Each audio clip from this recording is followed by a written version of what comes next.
আসসালামু আলাইকুম প্রিয় দর্শক, আমি ডাক্তার মোহাম্মদ রায়হানুদ্দিন। আজকে একটি ভিন্ন রকম ফিডব্যাক নিয়ে কথা বলবো, কারণ আজকে আমার সাথে যিনি আছেন তিনি তৃতীয় বিয়ে করেছেন। ওনার প্রথম এবং দ্বিতীয় স্ত্রীর সাথে ওনার কী সমস্যা হয়েছিল, ওনার যৌন সমস্যার কারণে ওনার প্রথম এবং দ্বিতীয় স্ত্রী ওনার ডিভোর্স দিয়ে চলে যায়।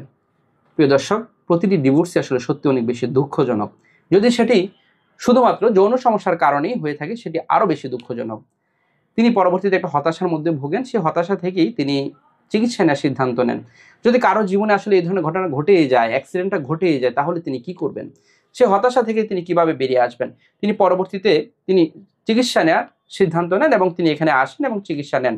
আলহামদুলিল্লাহ, চিকিৎসা নেওয়ার কয়েক মাস পর তিনি তৃতীয় বিয়ে করার একটা কনফিডেন্স পান এবং ওনাকে তৃতীয় বিয়ে করার কথা বলা হয়। আলহামদুলিল্লাহ, তিনি তৃতীয় বিয়ে করেন। তৃতীয় বিয়ে করার পর ওনার আজকে প্রায় ৮ মাস চলছে। তিনি দাম্পত্য জীবনে কেমন আছেন আলহামদুলিল্লাহ শুনবো সেই বিষয়গুলো। এবং আরেকটি বিষয় হচ্ছে ওনার দীর্ঘদিনের বদ অভ্যাস, ধূমপানের অভ্যাস। সেই ছোটবেলা থেকে ওনার এই বদ অভ্যাসটি ছিল, সেটি এখানে আসার পর তিনি শুধু চিকিৎসার উদ্দেশ্যেই, এবং আমি যখন ওনাকে বলেছিলাম ধূমপান বন্ধ করতে হবে, তিনি সাথে সাথে কিন্তু ধূমপানের বদ অভ্যাসটি কিন্তু ত্যাগ করেছেন।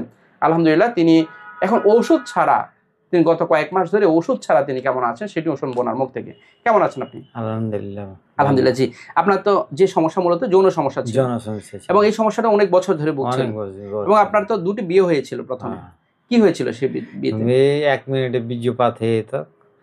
এলে যৌন সমস্যা হইতো, তার লেগে এরা নিজে ডিভোর্স দিয়ে গেছে। দুটি স্ত্রী ডিভোর্স দিয়ে চলে যায়, হ্যাঁ। এবং পরবর্তীতে একটা হতাশার মধ্যে ভোগেন। হতাশা, সেখান থেকে আপনি চিকিৎসা নেওয়ার সিদ্ধান্ত নেন, এবং এখানে এসে চিকিৎসা নিয়ে তৃতীয় বিয়ে করেছেন তো তৃতীয় আলহামদুলিল্লাহ, বিয়ে করছি। এবং কনফিডেন্স পেয়েছিলেন তৃতীয় বিয়ে করার। এখন দাম্পত্য জীবন কেমন যাচ্ছে? অনেক আলহামদুলিল্লাহ, অনেক ভালো যাচ্ছে। এবং এখন সময়টা কেমন পাচ্ছেন? এখন 10 থেকে 15 মিনিট, এভারেজ 10 থেকে 15 মিনিট সময় পাচ্ছেন, যেটা পূর্বে একেবারেই পেতেন না। 1 মিনিটও পেতাম না। 1 মিনিটও পেতেন না। এবং হচ্ছে এই যে 10 থেকে 15 মিনিট সময় পাচ্ছেন, এবং আপনি তো লাস্ট কয়েক মাস ধরে ওষুধই বন্ধ।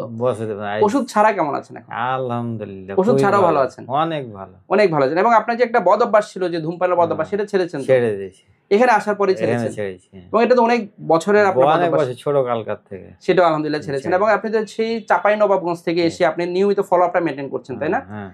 এবং সেটা আপনার জন্য উপকার হচ্ছে কিনা? উপকার হচ্ছে আলহামদুলিল্লাহ। এবং হচ্ছে আপনাকে কিছু ব্যায়াম করতে বলেছিলাম, ক্যাগেল এক্সারসাইজ, খাবার মেনটেন করা, সেগুলো করে যাচ্ছেন? সব একবার নিয়ম মতন করে। আলহামদুলিল্লাহ, আপনার দাম্পত্য জীবন ভালো যাচ্ছে? আলহামদুলিল্লাহ, আপনার দাম্পত্য জীবনের জন্য শুভকামনা করছি। প্রিয় দর্শক, শুনছি ওনার ফিডব্যাকের কথা। তিনি যা বলছিলেন, আলহামদুলিল্লাহ তিনি এখন ভালো আছেন। যারা এই ধরনের সমস্যাগুলো নিয়ে ভুগে থাকেন, সঠিক চিকিৎসার মাধ্যমে ভালো ফলাফল পাওয়া সম্ভব, এটি তার প্রমাণ। প্রিয় দর্শক, আমার দুটি মাত্র সিরিয়াল নাম্বার হচ্ছে 01647386185। আরেকটি নাম্বার হচ্ছে 01727375664। এর বাইরে কোনো ধরনের নাম্বার নেই, এবং আমি কোনো ধরনের অনলাইনে রুগী দেখি না, এবং অনলাইনে কোনো ওষুধ পাঠাই না, শুধুমাত্র সরাসরি চেম্বারে রুগী দেখে থাকি। সকলকে ধন্যবাদ জানিয়ে শেষ করছি। আসসালাম।